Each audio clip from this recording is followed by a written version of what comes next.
Hace 3 años que mi vida se resume a llamadas de 10 minutos desde la cárcel. Nunca imaginé que terminaría escribiendo esto, pero necesito sacarlo de alguna forma. Tal vez alguien que haya pasado por algo parecido pueda decirme qué haría en mi lugar, porque sinceramente ya no sé qué hacer. Hace 3 años arrestaron a mi papá y a mis 2 hermanos por el supuesto feminicidio de mi mamá y por abandono de persona. Sí, así de fuerte suena. Y no, ellos no lo hicieron. El problema es que, cuando todo ocurrió, absolutamente todas las pruebas parecían señalar que sí. Mi papá está en un reclusorio. Mis hermanos fueron enviados a otro. Incluso mi hermano menor, que todavía era adolescente cuando pasó todo, terminó metido en un proceso legal que le cambió la vida por completo. Mientras tanto, yo me quedé afuera intentando demostrar que todos estaban equivocados. Han pasado 3 años. 3 años gastando dinero en abogados. 3 años escuchando promesas que nunca se cumplen. 3 años levantándome cada mañana pensando que quizá hoy alguien por fin revisará el caso con atención. Pero nada cambia. Lo peor de todo es que, si alguien hubiera conocido a mi familia antes de que esto pasara, jamás habría imaginado un final así. Mis papás se divorciaron cuando yo tenía 18 años. Obviamente fue doloroso, pero nunca hubo golpes, ni escándalos, ni esas historias que uno escucha donde los padres se odian y utilizan a los hijos para hacerse daño. Simplemente dejaron de funcionar como pareja. Mi papá rehizo su vida un tiempo después. Y aquí quiero dejar algo muy claro porque seguramente alguien lo va a preguntar. No. Él nunca nos abandonó. Seguía hablándonos todos los días. Seguía ayudándonos económicamente cuando alguno lo necesitaba. Si el coche se descomponía, él era el primero en llegar. Si alguno se enfermaba, aparecía, aunque tuviera que cruzar media ciudad. Jamás dejó de comportarse como nuestro papá. Por eso me costó mucho entender el cambio que empezó a tener mi mamá. Al principio pensé que era una depresión normal después del divorcio. ¿Quién no estaría triste después de terminar un matrimonio de tantos años? Pero poco a poco empezó a hacer cosas que dejaron de parecer normales. Dejó de arreglarse. Pasaba días completos en pijama. Había ocasiones en las que parecía no importarle si se bañaba o no. Cuando cocinábamos, decía que no tenía hambre. Al principio solo dejaba una comida. Luego 2. Después pasaban días enteros en los que prácticamente solo tomaba agua con azúcar. Intentábamos convencerla de ir al médico. Siempre encontraba una excusa. Estoy bien. Solo estoy cansada. Déjenme en paz. Eso era todo lo que respondía. Nosotros insistíamos porque realmente estábamos preocupados. Nunca imaginamos que, mientras nosotros intentábamos ayudarla, ella ya estaba construyendo la historia que años después destruiría por completo a nuestra familia. Con el paso de los meses, todos nos acostumbramos a verla así. Sé que suena terrible decirlo, pero cuando convives con alguien todos los días, los cambios son tan graduales que dejas de notarlos. Ya no era raro verla sentada durante horas mirando por la ventana sin hacer absolutamente nada. A veces entraba a la cocina, preparaba un plato de comida, se sentaba frente a la mesa, y después de 5 minutos tiraba todo a la basura sin haber probado un solo bocado. Cuando le preguntábamos por qué hacía eso, siempre respondía lo mismo. No tengo hambre. Pensábamos que era depresión. Incluso llegamos a hablar entre nosotros para convencerla de buscar ayuda psicológica. Mi hermano mayor decía que había que insistir. Yo decía que quizá necesitaba más tiempo. Mi papá, aunque ya no vivía con nosotros, también estaba preocupado. Nos llamaba casi todos los días para preguntar cómo seguía y siempre nos decía lo mismo. No la dejen sola. Aunque esté enojada conmigo, sigue siendo la mamá de ustedes. Jamás escuché a mi papá hablar mal de ella. Ni una sola vez. Y eso es algo que todavía me duele recordar. Porque, mientras él seguía preocupado por su bienestar, mi mamá parecía obsesionarse cada vez más con él. Cada conversación terminaba igual. De alguna manera siempre encontraba la forma de mencionarlo. Que si él la había arruinado. Que si le había quitado su vida. Que si algún día iba a arrepentirse de haberla dejado. Al principio creí que solo estaba desahogándose. Después dejó de parecer un simple desahogo. Había días en los que se encerraba en su cuarto durante horas. Si tocábamos la puerta, se molestaba. Decía que quería estar sola. Y nosotros respetábamos su espacio porque pensábamos que era lo mejor. Ahora me arrepiento de eso. También empezó a desaparecer. La primera vez fueron 2 días completos. No contestaba el teléfono. No respondía a mensajes. Nadie sabía dónde estaba. Pensamos que le había pasado algo. Mis hermanos y yo recorrimos hospitales, llamamos a familiares y hasta fuimos al Ministerio Público para preguntar si alguien había reportado algún accidente. 2 días después regresó como si nada. Entró a la casa, dejó su bolsa sobre la mesa y se metió a su cuarto. Ni siquiera nos explicó dónde había estado. Cuando le preguntamos, solo dijo: necesitaba pensar. Y ahí terminó la conversación. Lo peor es que esa no fue la única vez. Después desapareció 3 días. Luego casi una semana. Siempre volvía igual. Callada. Más delgada. Y cada vez con una mirada que, honestamente, me costaba reconocer. Era como si estuviera en otro mundo. Yo quería creer que todo tenía una explicación. Que un médico nos diría qué estaba pasando y empezaríamos un tratamiento. Nunca se me pasó por la cabeza que todo eso terminaría convirtiéndose en una de las principales razones por las que la fiscalía terminaría acusando a mi papá y a mis hermanos. Porque, sin que nosotros lo supiéramos, alguien ya estaba preparando el escenario para convertirnos en los villanos de una historia que nunca vivimos. Después de esas desapariciones, las cosas empezaron a sentirse raras. No sé cómo explicarlo mejor. No era que hubiera un solo momento en el que dijeras: aquí fue donde todo cambió. Más bien eran pequeños detalles que, vistos por separado, parecían no significar nada. Pero cuando hoy los recuerdo todos juntos, me doy cuenta de que debimos haber entendido que algo no estaba bien. Mi mamá empezó a alejarse de toda la familia. Si una tía la invitaba a comer, inventaba cualquier excusa. Si alguna amiga le llamaba, dejaba que el teléfono sonara hasta que se cortara. Había días en los que pasaba horas encerrada en su cuarto con la puerta con seguro. Escuchábamos que hablaba, pero cuando preguntábamos con quién estaba, decía que estaba viendo videos en el celular. Nunca le dimos importancia. También comenzó a guardar cosas que antes jamás habría guardado. Frascos vacíos. Veladoras consumidas. Listones rojos. Papelitos doblados que escondía en cajones o debajo de su ropa. Una vez mi hermanita encontró una bolsita negra dentro del closet. Pensó que era basura y la iba a tirar. Mi mamá se puso como nunca la habíamos visto. Le gritó tan fuerte que la hizo llorar. Después le arrebató la bolsa de las manos y la abrazó contra su pecho como si fuera algo de muchísimo valor. Cuando le preguntamos qué tenía adentro, solo respondió: no vuelvan a tocar mis cosas. Ese día pensé que simplemente estaba muy alterada. Hoy todavía me pregunto qué había realmente dentro de esa bolsa. Otra cosa que empezó a llamarme la atención era que hablaba constantemente de la justicia.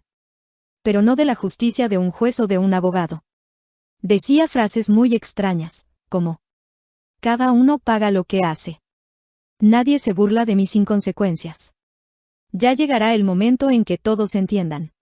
Nosotros creíamos que seguía resentida por el divorcio. Nunca pensamos que pudiera estar planeando algo. Mientras tanto, mi papá seguía intentando mantener una relación cordial con ella por nosotros. Si había que hablar de mi hermanita, él lo hacía con respeto. Si ella necesitaba dinero para algún gasto relacionado con nosotros, él nunca se negó. Incluso recuerdo una ocasión en la que me dijo: hija, tu mamá necesita ayuda. No sé cómo convencerla, pero ojalá acepte ir con un especialista. Esas palabras nunca se me olvidaron. Porque el hombre que hoy está preso, en ese momento todavía estaba preocupado por la mujer que años después sería la razón por la que terminaría tras las rejas. Lo más doloroso es que nosotros seguíamos creyendo que el problema era una depresión muy fuerte.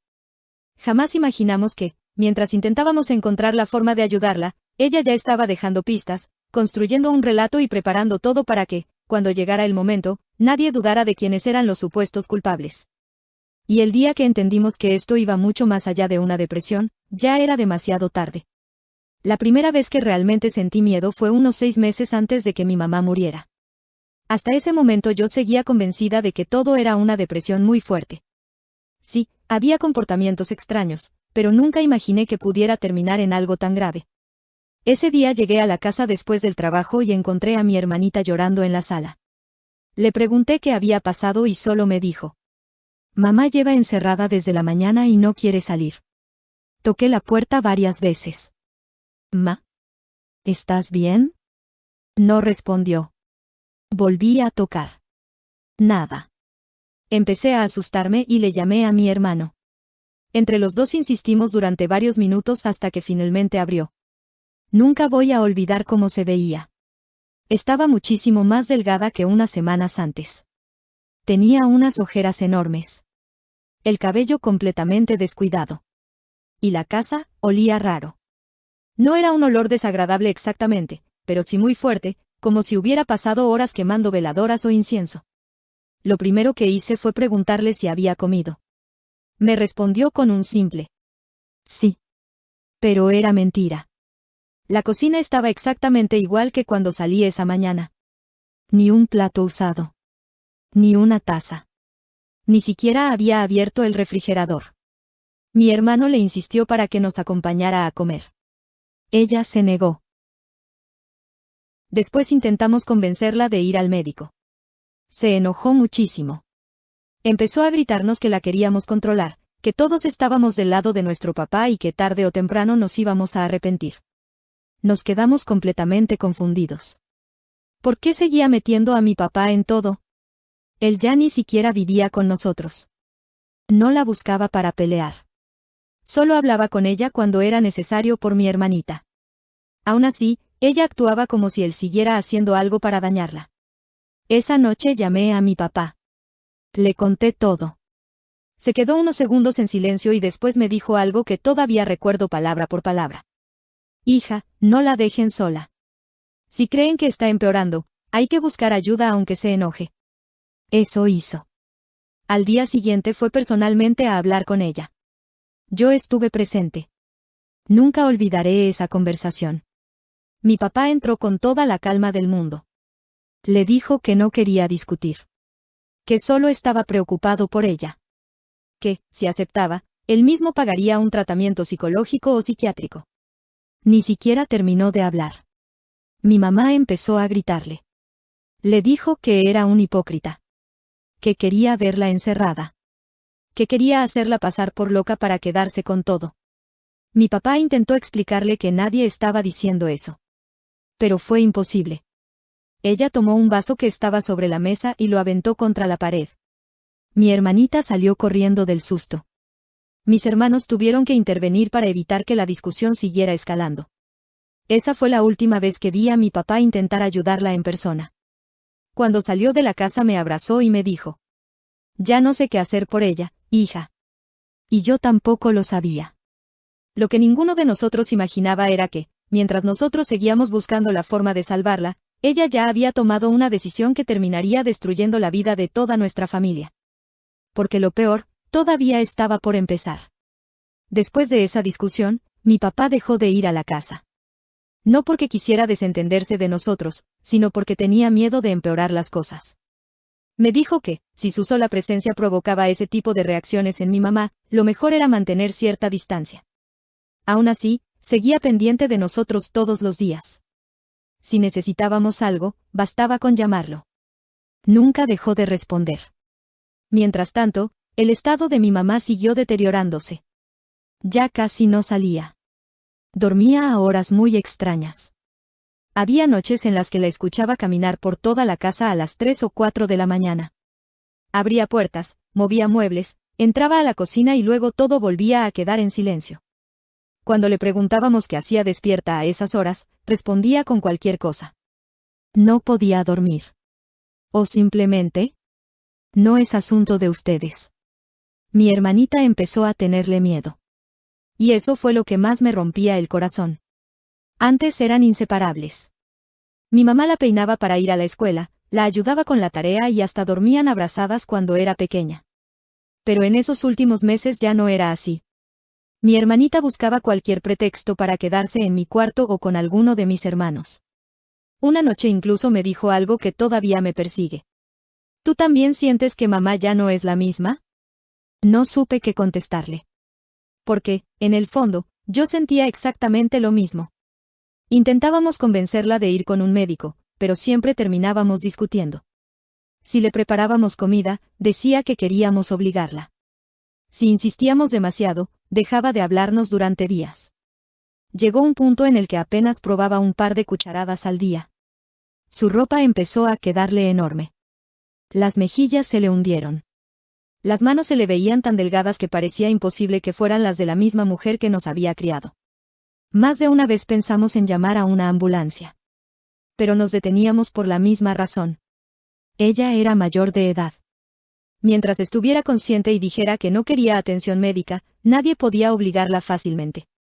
Hoy me culpo por eso. Me pregunto todos los días si debimos insistir más. Si debimos buscar otra forma. Si debimos hacer algo diferente. Y sé que muchos de los que escuchen esta historia probablemente piensen lo mismo. Créanme. Yo también me lo he repetido durante 3 años. Hasta que ocurrió el último fin de semana. El fin de semana que cambió nuestras vidas para siempre. Ese viernes hablé con ella por la mañana. Su voz sonaba muy débil. Le pregunté si quería que pasara por algo del supermercado. Me dijo que no. Le pregunté si había desayunado. Me respondió que sí. Ahora sé que también era mentira. Porque esa fue la última conversación normal que tuve con mi mamá. Y jamás imaginé que, menos de 48 horas después, la policía estaría entrando a nuestra casa y acusando a mi papá y a mis hermanos de haberla asesinado. Ese fin de semana parecía igual a cualquier otro. No había gritos.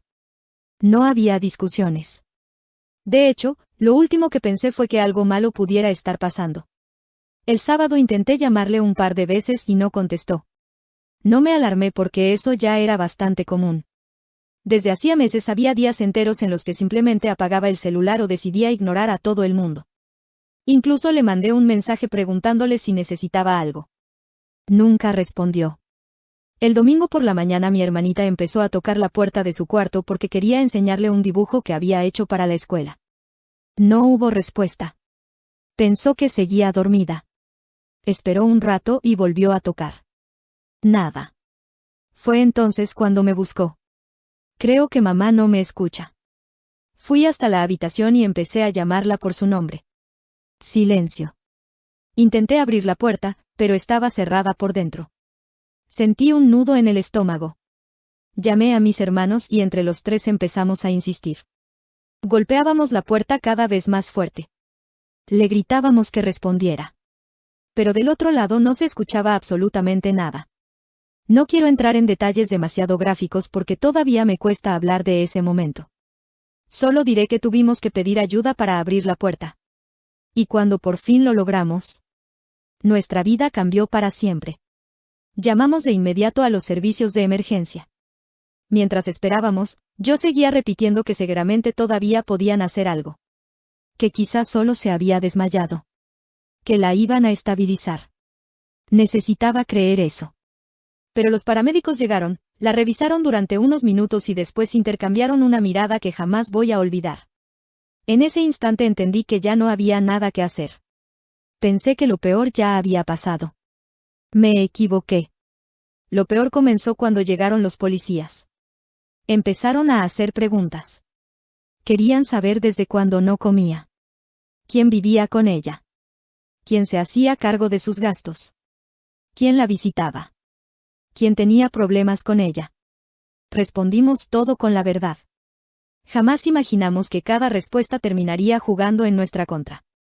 Uno de los agentes encontró unas libretas. Otro comenzó a hablar con los vecinos. Mientras tanto, nosotros seguíamos en shock. Ni siquiera habíamos terminado de asimilar que nuestra mamá había muerto. Horas después escuché por primera vez una frase que todavía me provoca escalofríos. Esto podría tratarse de un feminicidio por omisión y abandono de persona. Recuerdo haberlo mirado sin entender.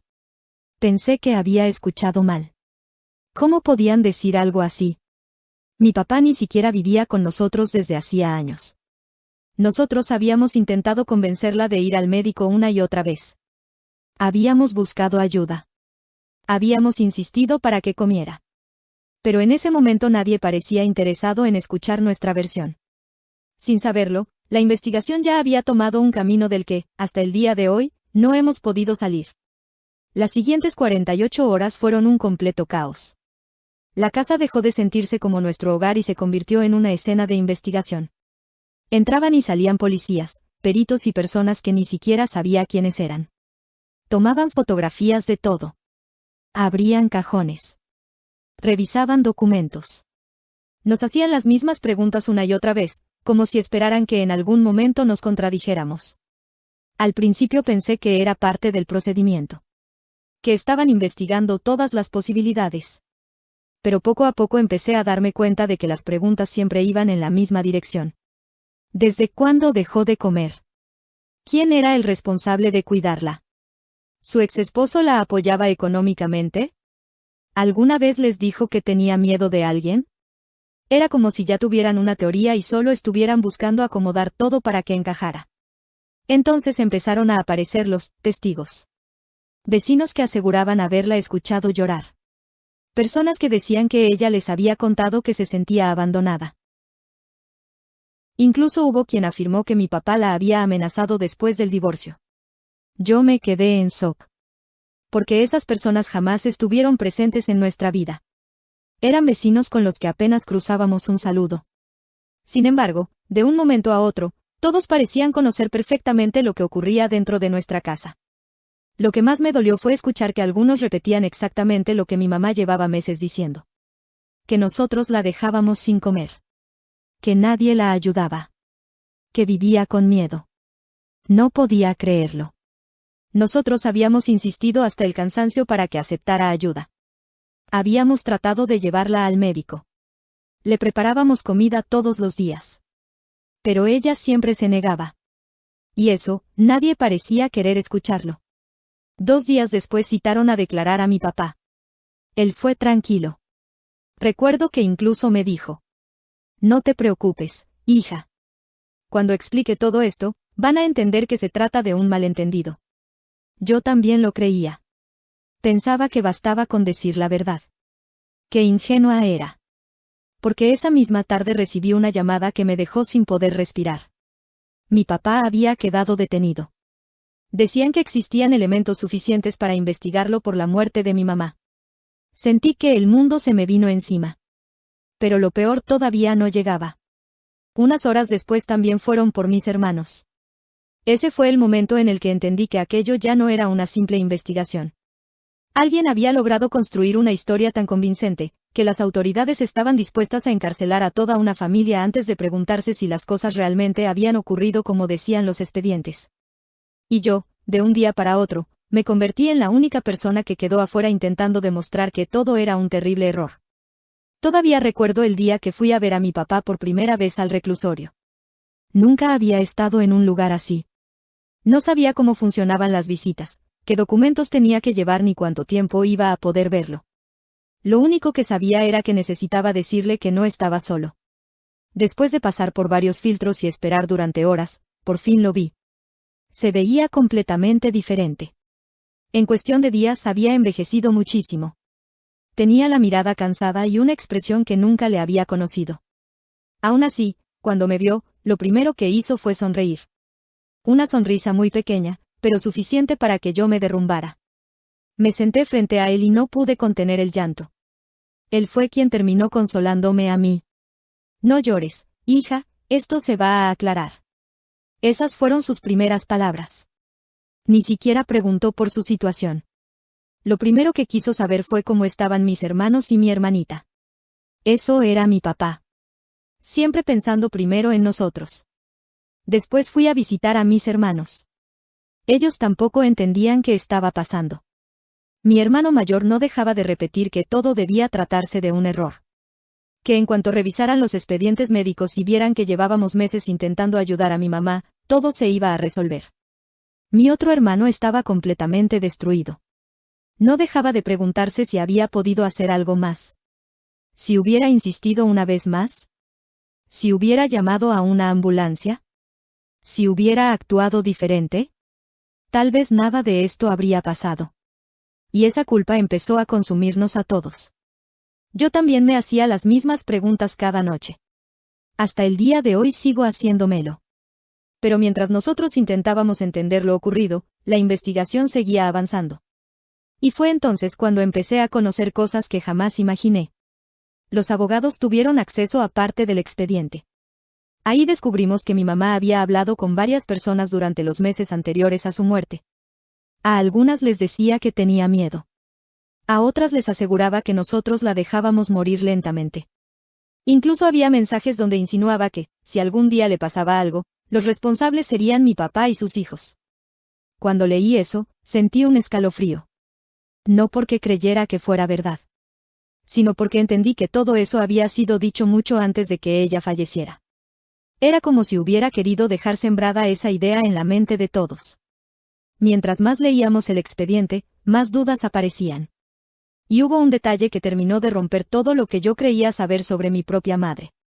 Un detalle del que nadie nos había hablado y que cambió por completo la forma en la que empecé a ver toda esta historia. Fue entonces cuando empecé a preguntarme si aquello había sido únicamente una tragedia, o si alguien llevaba mucho tiempo preparando cada paso para que las cosas terminaran exactamente así. Cuando empecé a revisar todo con más calma, recordé muchas cosas que en su momento me parecieron insignificantes. Supongo que así funciona la mente. Hasta que ocurre una tragedia, uno no une las piezas.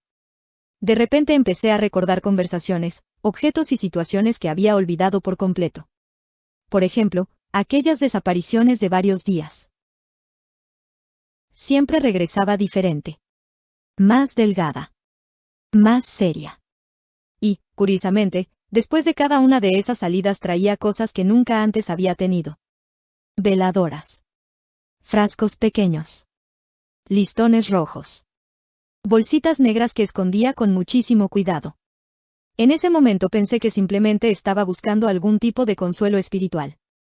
Muchas personas, cuando atraviesan una depresión o una separación difícil, se acercan a la religión o a prácticas espirituales. Nunca la juzgué por eso. Pero con el paso del tiempo empecé a notar que aquello iba mucho más allá. Una tarde encontré varios papeles doblados dentro de un cajón.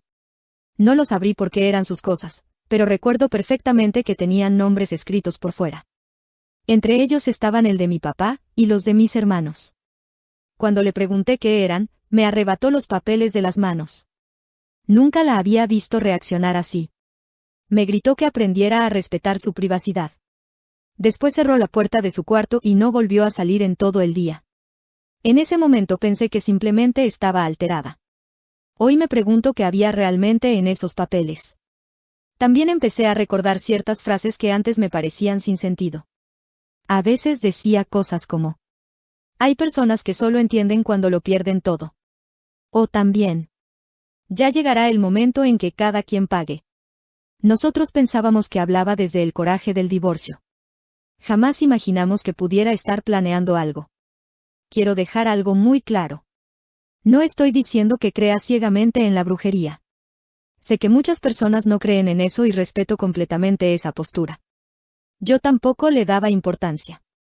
Pero hubo demasiadas cosas que empezaron a encajar cuando hablé con personas que conocieron a mi mamá durante esos últimos meses.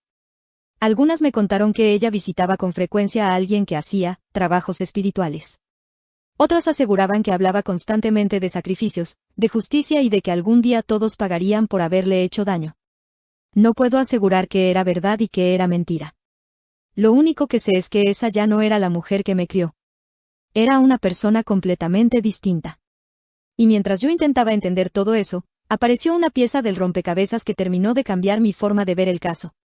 Una pieza que, aunque no tenía valor legal, sí explicaba muchas de las cosas extrañas que habíamos vivido durante los meses anteriores a su muerte.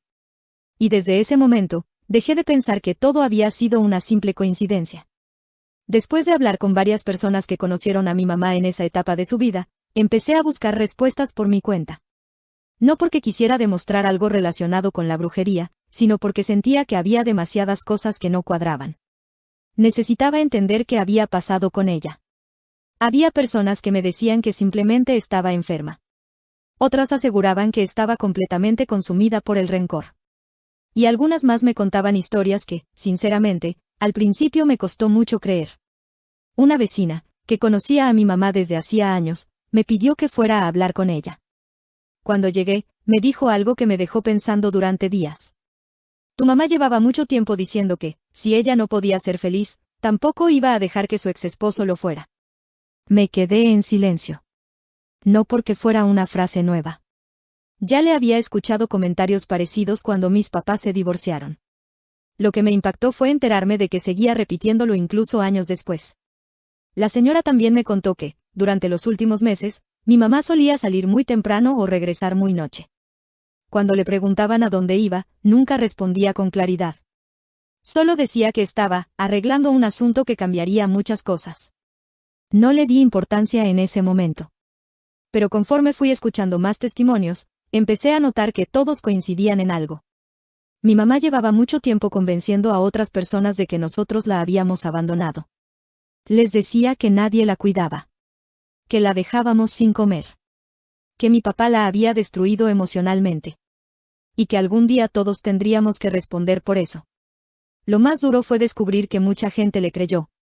No porque fueran malas personas, sino porque ella realmente sabía contar su historia. Quien la veía por fuera encontraba a una mujer extremadamente delgada, triste y aparentemente sola.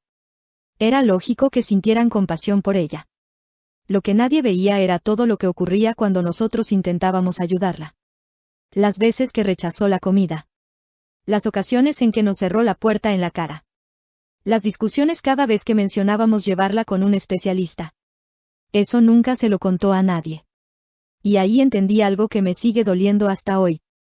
Las autoridades no conocieron a mi mamá. Conocieron la versión de mi mamá sobre los hechos. Y cuando ella falleció, ya no había nadie que pudiera contradecir ese relato, salvo nosotros. El problema era que nosotros éramos precisamente los acusados. Todo lo que decíamos parecía una excusa para defendernos. Mientras tanto, mi papá y mis hermanos seguían encerrados esperando que alguien analizara el caso con verdadera imparcialidad. Yo aún confiaba en que, tarde o temprano, aparecería alguna prueba que demostrara que todo había sido un terrible error. Pero estaba a punto de descubrir lo difícil que es enfrentarse a un sistema que ya decidió quiénes son los culpables antes de terminar de investigar. Con el paso de los meses entendí que el juicio no solo se llevaba a cabo en los tribunales. También se estaba haciendo afuera. Entre los vecinos. Entre conocidos. En redes sociales. De un día para otro dejamos de ser la familia de Doña, para convertirnos en la familia que mató a su mamá. Así, sin más. Había personas que nos evitaban cuando nos veían en la calle. Otras se nos quedaban viendo como si de verdad fuéramos unos criminales. Incluso hubo gente que, sin conocer un solo detalle del caso, empezó a decir que mi papá siempre había sido un hombre violento. Y eso me daba una impotencia enorme. Porque yo crecí con ese hombre. Sé quién es. No estoy diciendo que fuera perfecto, porque nadie lo es. Pero jamás lo vi levantarle la mano a mi mamá. Jamás lo escuché amenazarla. Si hubiera sido así, créanme que yo sería la primera en decirlo. No tendría ningún motivo para defender a alguien que hubiera hecho algo tan horrible. Pero esa no era nuestra realidad. Mientras tanto, las audiencias se aplazaban una y otra vez. Siempre faltaba un documento. Siempre aparecía un nuevo trámite. Siempre había algo que retrasaba todo. Y, mientras el expediente seguía acumulando polvo, mi papá y mis hermanos seguían perdiendo tiempo de su vida detrás de las rejas. Recuerdo una llamada que nunca voy a olvidar. Era el cumpleaños de mi hermanita. Ella esperaba que, por lo menos, pudiera hablar unos minutos con mi papá. Cuando por fin logramos la llamada, apenas alcanzaron a felicitarse. La grabación automática anunció que el tiempo había terminado y la comunicación se cortó. Mi hermanita rompió en llanto.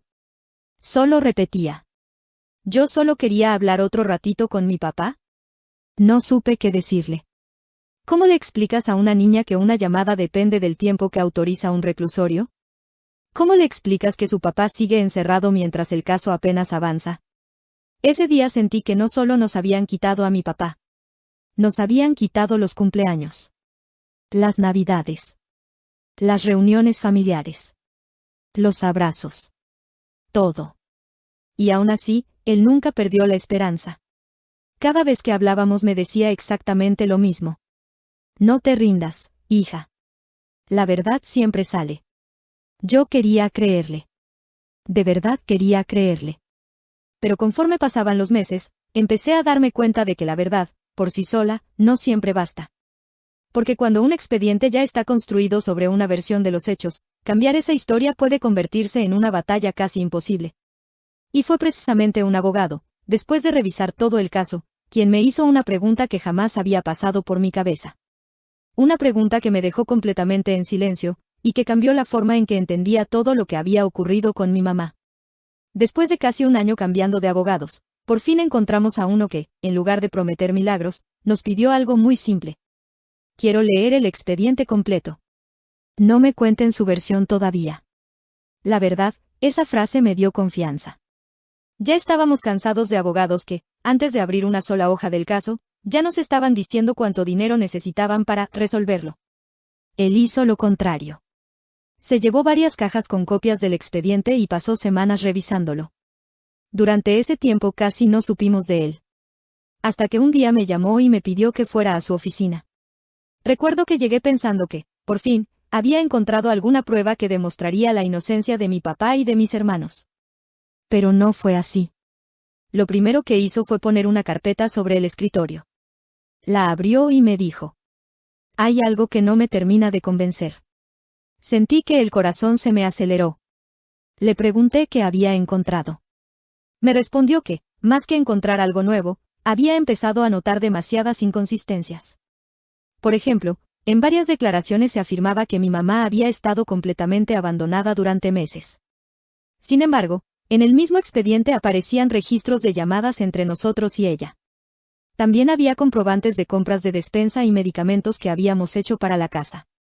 Incluso existían mensajes donde nosotros le insistíamos para que fuera al médico, y ella respondía que estaba bien y que no necesitaba ayuda.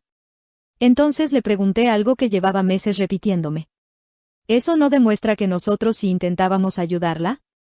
Él guardó silencio unos segundos antes de responder.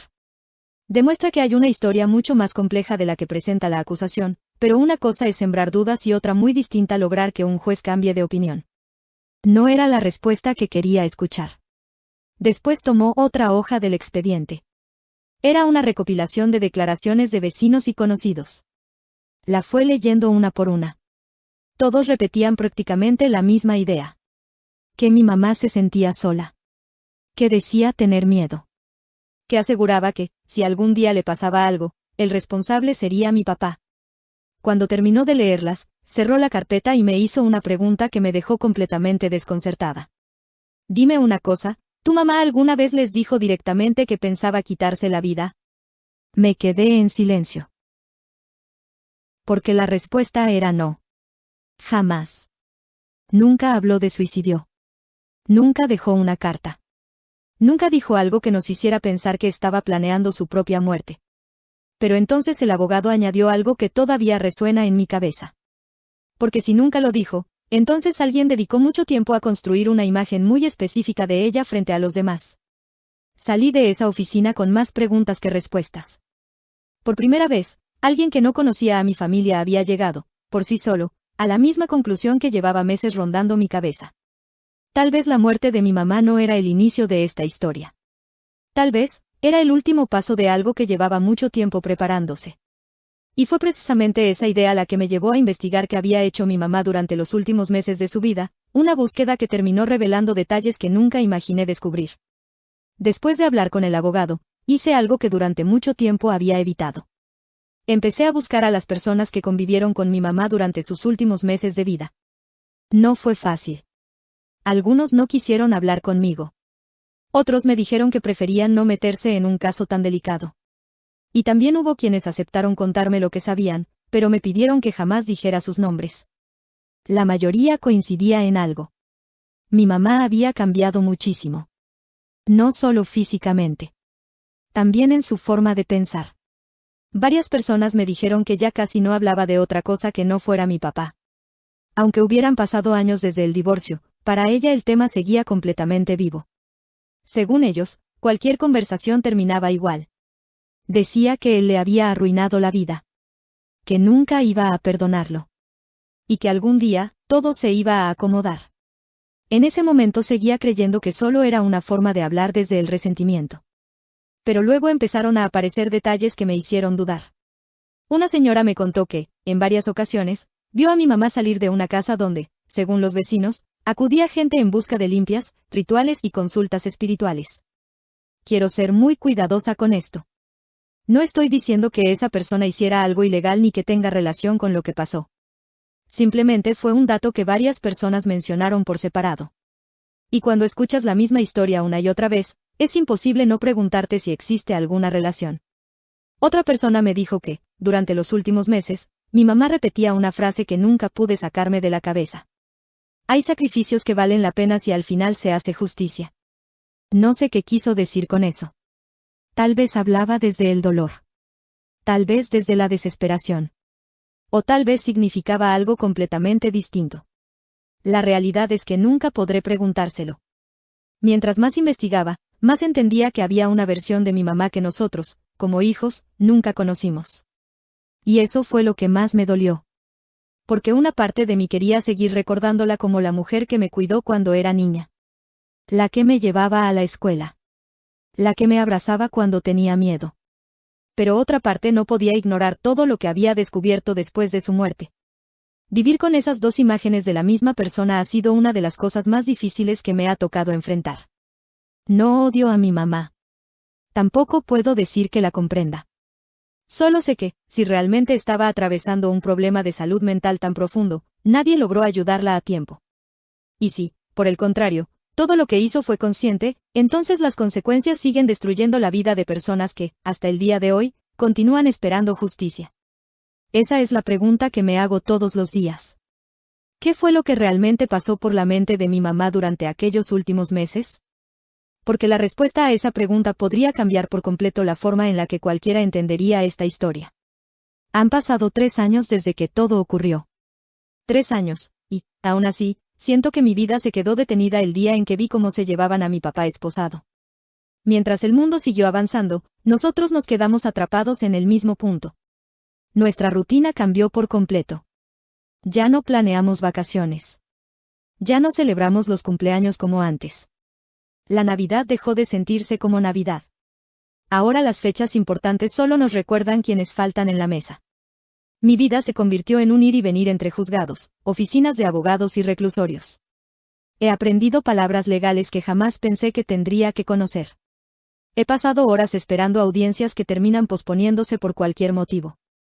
He visto cómo cambian jueces, ministerios públicos y defensores, mientras el expediente sigue creciendo y la respuesta sigue siendo la misma.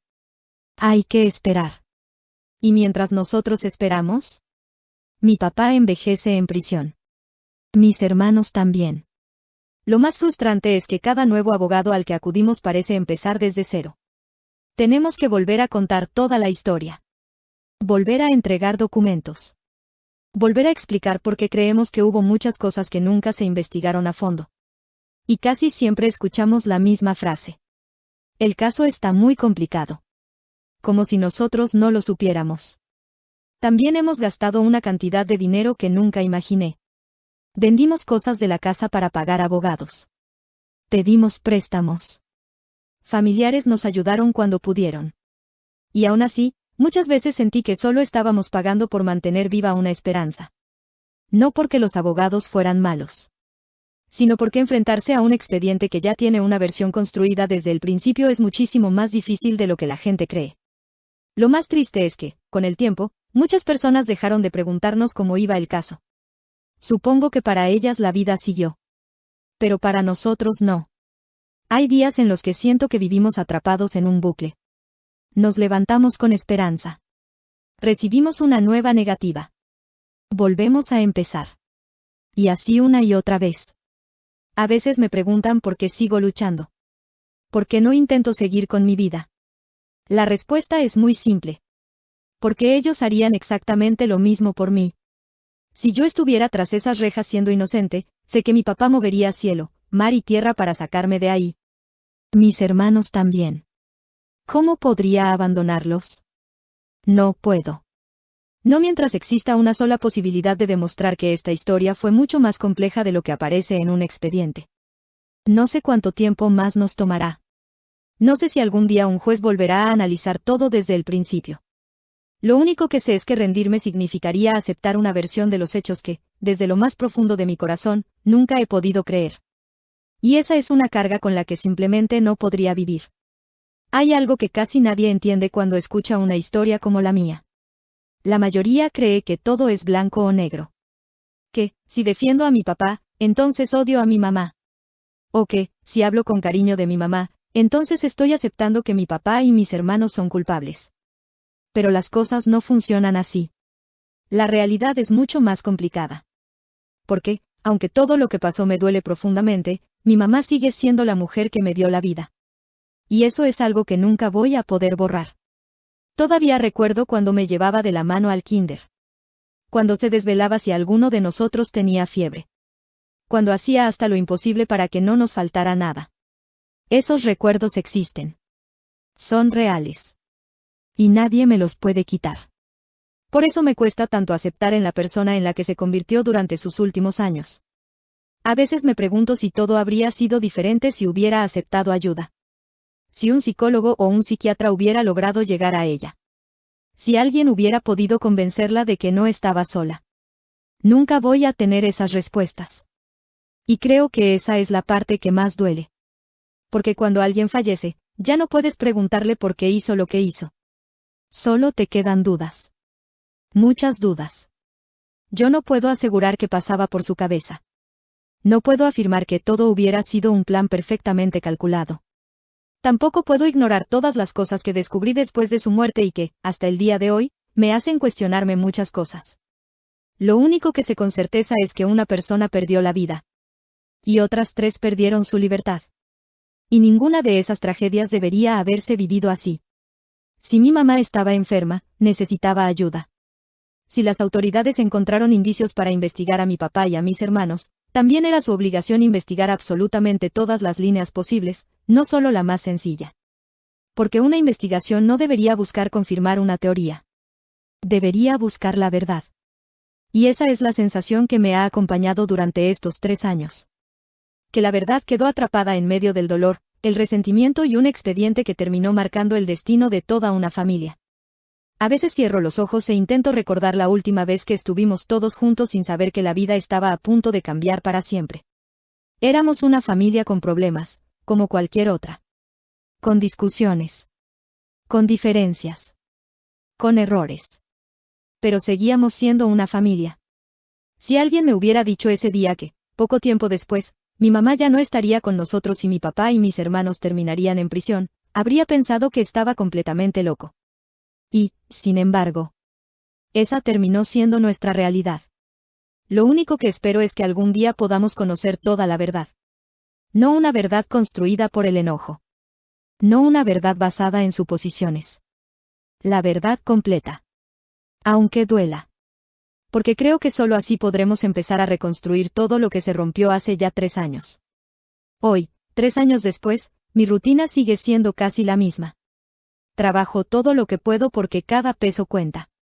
Hay gastos que nunca imaginé que tendría, copias del expediente, traslados, honorarios, visitas, llamadas, documentos, cosas que la mayoría de la gente nunca piensa hasta que le toca vivir algo así.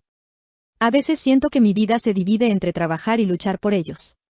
Las llamadas desde el reclusorio siguen siendo el momento más esperado de mi semana. Nunca duran lo suficiente. Cuando escucho la voz de mi papá, por unos minutos siento que todo vuelve a la normalidad. Siempre intenta sonar tranquilo. Me pregunta cómo estoy, cómo va el trabajo, cómo sigue mi hermanita y si mis hermanos están aguantando. Nunca empieza hablando de él. Es como si hubiera decidido cargar con su propio dolor en silencio para no aumentar el nuestro. Eso es lo que más me rompe el corazón. Porque sé que hay días en los que él necesita desahogarse, pero aún así prefiere preguntarnos si ya comimos o si estamos descansando lo suficiente. Mi hermanita ya no es una niña. En estos 3 años creció de golpe. Le tocó madurar demasiado rápido.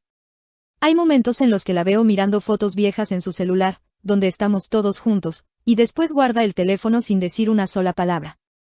No hace falta preguntarle qué está pensando. Los dos lo sabemos. Extraña a su papá. Extraña a sus hermanos. Extraña la vida que teníamos antes. Y yo también.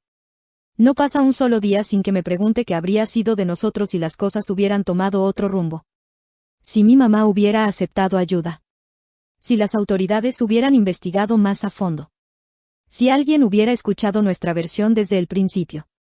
Son preguntas que probablemente nunca tendrán respuesta. Pero aún así sigo luchando. Porque, aunque muchas veces he sentido ganas de rendirme, cada vez que salgo del reclusorio recuerdo la última mirada de mi papá antes de despedirse. Siempre me dice exactamente lo mismo. No dejes de vivir por estar peleando por nosotros. Y, al mismo tiempo, no dejes de buscar la verdad. Esas dos frases me acompañan todos los días. No sé cuánto tiempo más durará este proceso. No sé si el próximo año seguiremos igual o si, por fin, alguien revisará el caso con otros ojos. Lo único que sé es que mientras exista una posibilidad, por pequeña que sea, voy a seguir tocando puertas. No solo por mi papá. No solo por mis hermanos. También por mí. Porque necesito saber que hice todo lo que estuvo en mis manos para que algún día podamos volver a reunirnos como familia, aunque ya nunca volvamos a ser la misma familia que éramos antes. Si llegaron hasta aquí, de verdad les agradezco por tomarse el tiempo de leer mi historia. Sé que muchos van a tener opiniones diferentes. Habrá quienes crean que mi papá y mis hermanos son culpables porque así lo determinó la investigación. Habrá quienes piensen que mi mamá era una víctima de un problema de salud mental que nunca recibió la ayuda que necesitaba. Y también habrá quienes crean que hubo muchas cosas que jamás se investigaron como debían. Yo no pretendo convencer a nadie. Solo quise contar la historia desde el lugar que me tocó vivir. Porque durante estos 3 años he aprendido que, cuando un caso llega a los medios o a los comentarios de la gente, casi todos opinan sin conocer todo lo que ocurrió antes. Yo sí viví esos años. Vi cómo mi mamá se fue aislando poco a poco. Vi cómo rechazaba nuestra ayuda. Vi a mi papá intentar mantener una relación respetuosa por el bien de nosotros, aún después del divorcio. Y también vi cómo, en cuestión de días, toda nuestra familia quedó destrozada. No sé si algún día un juez volverá a revisar el expediente. No sé si aparecerá una prueba que cambie el rumbo del caso. Y tampoco sé si nosotros alcanzaremos a recuperar el tiempo que nos quitaron. Hay cosas que ya no tienen remedio. Los cumpleaños que pasamos separados nunca van a regresar. Las navidades con una silla vacía ya forman parte de nuestros recuerdos. Mi hermanita creció sin la compañía de su papá y de sus hermanos. Y eso es algo que nadie podrá devolverle. Lo único que espero es que algún día podamos cerrar este capítulo con la tranquilidad de saber que se hizo justicia, cualquiera que sea la verdad. Porque la justicia no debería construirse sobre suposiciones, ni sobre el dolor de una familia, sino sobre hechos comprobados. Si algo me dejó esta experiencia, es que una tragedia nunca tiene una sola víctima. Nosotros perdimos a nuestra mamá. Mi papá y mis hermanos perdieron su libertad. Y todos perdimos la familia que alguna vez tuvimos. Si después de escuchar todo esto alguien me preguntara qué siento por mi mamá, creo que respondería lo mismo que me repito cada noche. La extraño. La quiero. Pero también desearía con todas mis fuerzas que hubiera aceptado ayuda antes de que todo llegara a este punto. Tal vez hoy ella seguiría con vida. Tal vez mi papá estaría en su casa. Tal vez mis hermanos estarían trabajando. Y tal vez yo no estaría escribiendo esta historia. Gracias por leerme. De verdad necesitaba sacar todo esto porque llevaba años guardándolo. Y, aunque no sé qué pasará con nosotros en el futuro, sigo aferrándome a la esperanza. De que algún día la verdad completa salga a la luz. Porque cuando eso ocurra, sea cual sea esa verdad, por fin podremos empezar a sanar.